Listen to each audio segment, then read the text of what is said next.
Reformation, chapter 57, Prophets and Kings, based off of chapter 13 of Nehemiah. Solemnly and publicly, the people of Judah had pledged themselves to obey the law of God. But when the influence of Ezra and Nehemiah was for a time withdrawn, there were many who departed from the Lord. Nehemiah had returned to Persia. During his absence from Jerusalem, evils crept in that threatened to pervert the nation. Idolaters not only gained a foothold in the city, but contaminated by their presence the very precincts of the temple.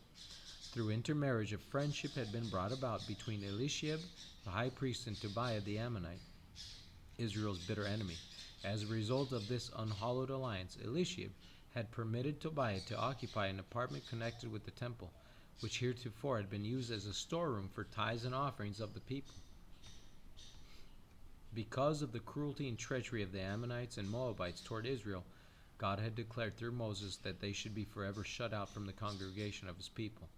In defiance of this word, the high priest had cast out the offerings stored in the chamber of God's house to make a place for this representative of a prescribed race. Greater contempt for God could not have been shown than to confer such a favor in this enemy of God and his truth. On returning from Persia, Nehemiah learned of the bold profanation and took prompt measures to expel the intruder. It grieved me sore, he declares. Therefore I cast forth all the household stuff of Tobiah out of the chamber. Then I commanded, and they cleansed the chambers, and thither brought I again the vessels of the house of God, with the meat offering and the frankincense. Not only had the temple been profaned, but the offerings had been misapplied. This had tended to discourage the liberalities of the people. They had lost their zeal and fervor and were reluctant to pay their tithes. The treasuries of the Lord's house were poorly supplied. Many of the singers and others employed in the temple service, not receiving sufficient support, had left the work of God to labor elsewhere. Nehemiah set to work to correct these abuses. He gathered together those who had left the service of the Lord's house and set them in their place. This inspired the people with confidence, and all Judah brought tithe of the corn and the new wine and the oil. Men who were counted faithful were made treasurers over the treasuries, and their office was to distribute unto their brethren. Another result of intercourse with idolaters was a disregard of the Sabbath, the sign distinguishing the Israelites from all other nations as worshippers of the true God. Nehemiah found that heathen merchants and traders from the surrounding country coming to Jerusalem had induced many among the Israelites to engage in traffic on the Sabbath. There were some who could not be persuaded to sacrifice principles, but others transgressed and joined with the heathen in their efforts to overcome the scruples of the more conscientious. Many dared openly to violate the Sabbath. In those days, Nehemiah writes, saw I in Judah some treading wine presses on the Sabbath, and bringing in sheaves and lading asses, as also wine, grapes, and figs, and all manner of burdens, which they brought into Jerusalem on the Sabbath day. There dwelt men of Tyre also therein, which brought fish and all manner of ware, and sold on the Sabbath unto the children of Judah. This state of things might have been prevented had the rulers exercised their authority, but a desire to advance their own interests had led them to favor the ungodly. Nehemiah fearlessly rebuked them for their neglect of duty. What evil thing is this that you do, and profane the Sabbath day? He sternly demanded, did not your fathers thus, and did not our God bring all this evil upon us and upon this city? Yet you bring more wrath upon Israel by profaning the Sabbath. He then gave command that when the gates of Jerusalem began to be dark before the Sabbath, they should be shut and not opened again until Sabbath was past. And having more confidence in his own servants than in those that the magistrates of Jerusalem might appoint, he stationed them at the gates to see that his orders were enforced. Not inclined to abandon their purpose, the merchants and sellers of all kinds of ware lodged without Jerusalem once or twice, hoping to find opportunity for traffic with either the citizens or the country people. Nehemiah warned them that they would be punished if they continued this practice. Why lodge ye about the wall? He demanded, if ye do so again, I will lay hands on you. From that time forth came they no more on the Sabbath. He also directed the Levites to guard the gates, knowing that they would command greater respect than the common people. While from their close connection with the service of God, it was reasonable to expect that they would be more zealous in enforcing obedience to his law. And now Nehemiah turned his attention to the danger that again threatened Israel from intermarriage and association with idolaters. In those days, he writes, saw I Jews that had married wives of Ashdod, and cannot speak in the Jews' language, but according to the language of each people.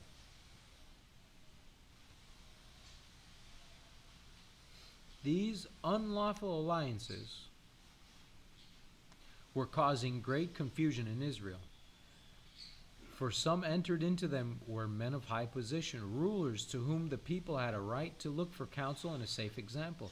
Foreseeing the ruin before the nation if this evil were allowed to continue, Nehemiah reasoned earnestly with the wrongdoers, pointing to the case of Solomon. He reminded them that among all the nations there had risen no king like this man, to whom God had given great wisdom, yet idolatrous women had turned his heart from God, and his example had corrupted Israel. Shall we then hearken unto you? Nehemiah sternly demanded, to do all this great evil? Ye shall not give your daughters unto their sons, nor take their daughters unto your sons, or for yourselves. As he set before them God's commands and threatenings and the fearful judgments visited on Israel in the past for this very sin, their consciences were aroused, and the work of reformation was begun that turned away God's threatening anger and brought his approval and blessing. There were some sacred office who pleaded for their heathen wives, declaring that they could not bring themselves to separate from them. But no distinction was made, no respect was shown for rank or position. Whoever among the priests or rulers refused to sever his connection with idolaters was immediately separated from the service of the Lord.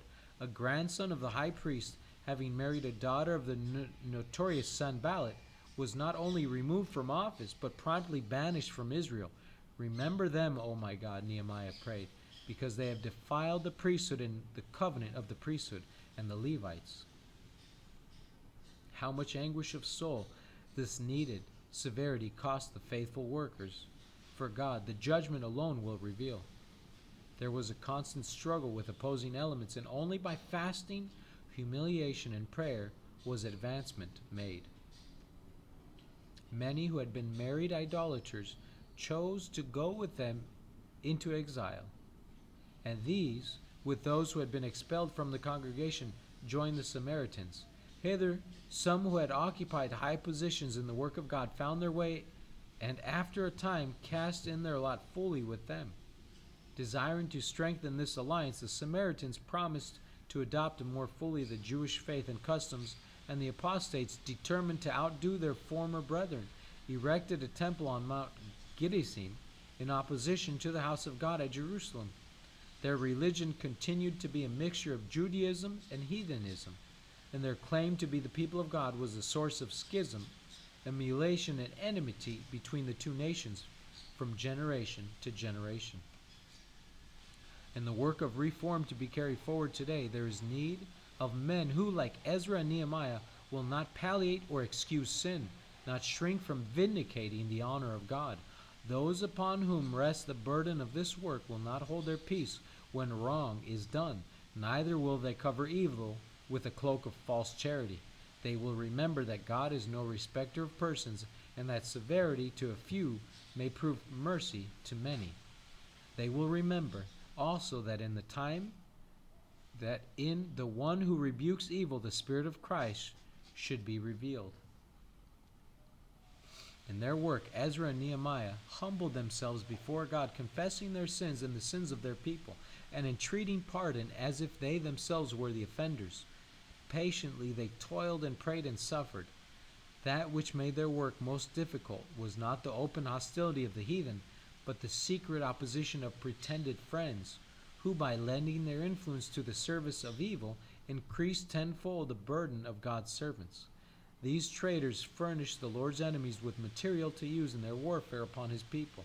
Their evil passions and rebellious wills were ever at war with the plain requirements of God.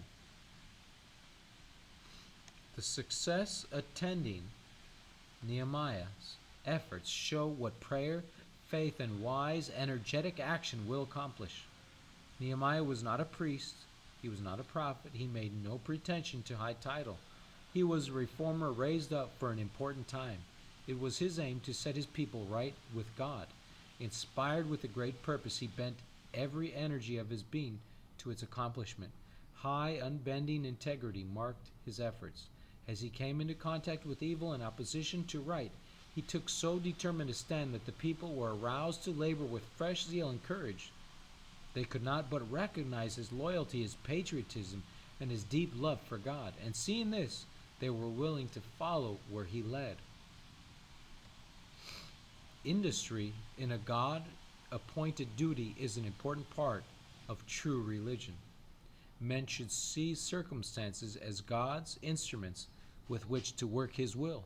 Prompt and decisive action at the right time will gain glorious triumphs, while delay and neglect result in failure and dishonor to God. If the leaders in the cause of truth show no zeal, if they are indifferent and purposeless, the church will be careless, indolent, and pleasure-loving. But if they are filled with the holy purpose to serve God and him alone, the people will be united, hopeful, and eager. The Word of God abounds in sharp and striking contrasts. Sin and holiness are placed side by side, that beholding we may shun one and accept the other. The pages that describe the hatred, falsehood, and treachery of Sanballat and Tobiah describe also the nobility, devotion, and self-sacrifice of Ezra and Nehemiah. We are left free to copy either as we choose. The fearful results of transgressing God's commands are placed over against the blessings resulting from obedience. We ourselves must decide whether we will suffer the one or enjoy the other. The work of restoration and reform carried on by the returning exiles under the leadership of Zerubbabel, Ezra, and Nehemiah presents a picture of a work of spiritual restoration that is to be wrought in the closing days of this earth's history. The remnant of Israel were a feeble people, exposed to the ravages of their enemies, but through them God purposed to preserve in the earth a knowledge of himself and his law. They were the guardians of the true worship, the keepers of the holy oracles. Varied were the experiences that came to them as they rebuilt the temple and the wall of Jerusalem. Strong was the opposition that they had to meet. Heavy were the burdens borne by the leaders in this work. But these men moved forward in unwavering confidence, in humility of spirit, and in firm reliance upon God, believing that he would cause his truth to triumph. Like King Hezekiah, Nehemiah clave to the Lord and departed not from following him, but kept his commandments, and the Lord was with him. The spiritual restoration of which the work carried forward in Nehemiah's day was a symbol, is outlines in the words of Isaiah. They shall build the old wastes. They shall raise up the former desolations, and they shall repair the waste cities. They that shall be of thee shall build the old waste places. Thou shalt raise up the foundations of many generations, and thou shalt be called the repairer of the breach, the restorer of paths to dwell in. The prophet here describes a people who in the time of general departure from truth and righteousness are seeking to restore the principles that are the foundation of the kingdom of God. They are repairers of a breach that has been made in God's law, the wall that he has placed around his chosen ones for their protection, and obedience to those precepts of justice, truth, and purity is to be the perpetual safeguard. In words of unmistakable meaning, the prophet points out the specific work of this remnant people who build the wall. If thou turn away thy foot from the Sabbath, from doing thy pleasure on my holy day, and call the Sabbath a delight, the holy of the Lord honorable, and shalt honor him, not doing thine own ways, nor finding thine own pleasure, nor speaking thine own words, then shalt thou delight thyself in the Lord, and I will cause thee to ride upon the high places of the earth, and feed thee with the heritage of Jacob thy father, for the mouth of the Lord hath spoken. In the time of the end, every divine institution is to be restored. The breach made in the law at the time the Sabbath was changed by man is to be repaired. God's remnant people standing before the world as reformers are to show that the law of God is the foundation of all enduring reform, and that the Sabbath of the fourth commandment is to stand as a memorial of creation, a constant reminder of the power of God. In clear, distinct lines, they are to present the necessity of obedience to all the precepts of the Decalogue, Constrained by the love of Christ, they are to cooperate with him in building up the waste places. They are to be repairers of the breach, restorers of paths to dwell in.